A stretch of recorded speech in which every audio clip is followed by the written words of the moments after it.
Interest కూడా. రెండోది ఏం తెలుసా? ఆసక్తికి ఇంకోటి అటాచ్మెంట్ అంటారు. అటాచ్మెంట్ దేవునితో సంఘంతో ఒక మంచి ఏముండాలి మనకి? అటాచ్మెంట్ ఉండాలి. దేవుడి కోసం కార్యం చేసి మనం దాని ద్వారా ఫలింపులు పొందుకోవాలా, వేస్ట్ అవ్వకూడదంటే మంచి అటాచ్మెంట్ ఉండాలి. దేవుడితో, పరిశుద్ధాత్మ దేవుడితో, త్రియేక దేవుడితో, సంఘంతో, సంఘ బిడ్డలతో, వాక్యంతో మనకి ఏముండాలా? అటాచ్మెంట్ ఉండాలి. సంబంధం. మన సంబంధం ఆదివారం ఒక్క రోజుగా ఉంటది. క్రైస్తవులకి సంఘంలో ఎప్పుడు సంబంధం అండి? ఆదివారం ఒక్క రోజు. సోమవారం నుంచి వచ్చే ఆదివారం వరకు వారికి సంబంధం ఎవరితో? రీసెంట్ గా చెప్పారు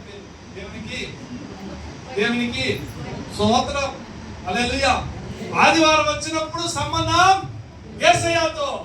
Monday, Tuesday, Wednesday, Thursday, Friday, Saturday వరకు సంబంధం ఎవరితో? చెప్పండి. లోకంతో. లోకంలో ఎక్కడ ఉంది? మీ ఇంటి పక్కనే ఉంది. ఆటలో పోయినప్పుడు ఉంది. అబ్బాజీల డ్యూటీలో ఉంది. హల్లెలూయా.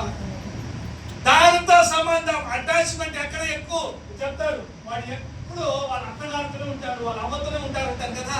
అది మాత్రం క్రైస్తవులు కొందరు ఎక్కువ దేవుని ఆదివారం వదిలేసి ఎవరితో ఉంటారు? అలాంటి వారికి దేవుడు ఏమి చేయడు. దేవుడు అంటే దేవుడు, ప్రభు అంటే ప్రభు. రెండు పడవలు కాలు పెట్టకూడదు. ఇక్కడ ఒక రోజు సేకరించి, ఇక్కడ ఒక రోజు సేకరించి పోతే ఇద్దరు వదిలేస్తారు. ఎక్కడ వెళ్ళిపోతాము?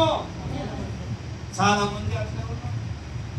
ఆడ గుడిలో పిలిస్తే ఆడుకుంటాం, ఏడు గుడికి వెళ్ళిపోతే ఈరోజు చేసి అంటే ఏసుని నమ్మేవాడిని నమ్మమ్మా. ఏసు బాగా చేస్తాడు. ఏసు నేను ఆశీర్వదిస్తాడు. ఏసు నేను రక్షిస్తాడు, నీకు విమోచన ఇస్తాడు. నమ్ము. ఆయన గట్టిగా పట్టుకో. ఆయనతో అటాచ్మెంట్ ఉన్నాడు. నెక్స్ట్ ఇంకా ఒక పదం ఏం తెలుసా?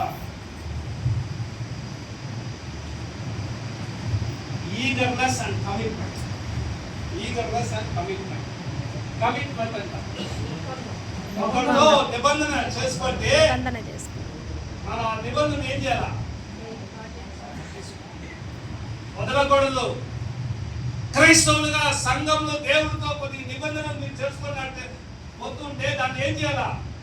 ప్రతిరోజు గుర్తించుకొని ఆ నిబంధనలు చేసేందుకు ప్రయాసపడాలా. ఆసక్తి అంటే జనవరి 1వ తారీఖు రాత్రి 1 గంటకి నిబంధనలు చేశామా లేదా? చేశారా లేదా? ప్రతి ఆదివారం చర్చికి వస్తా. చెప్పామా లేదా? 10 గంటలకే వస్తా. ఫస్ట్ వస్తా. చర్చిని ఏం చేస్తా? చీపురు గడ్డ పట్టుకొని గుడిస్తా. అన్నం వండుతా, మళ్ళీ పెడతా. 2 నెలకి మళ్ళీ అదేమైపోతుంది? కాదండి, మీరు దేవుడి విషయంలో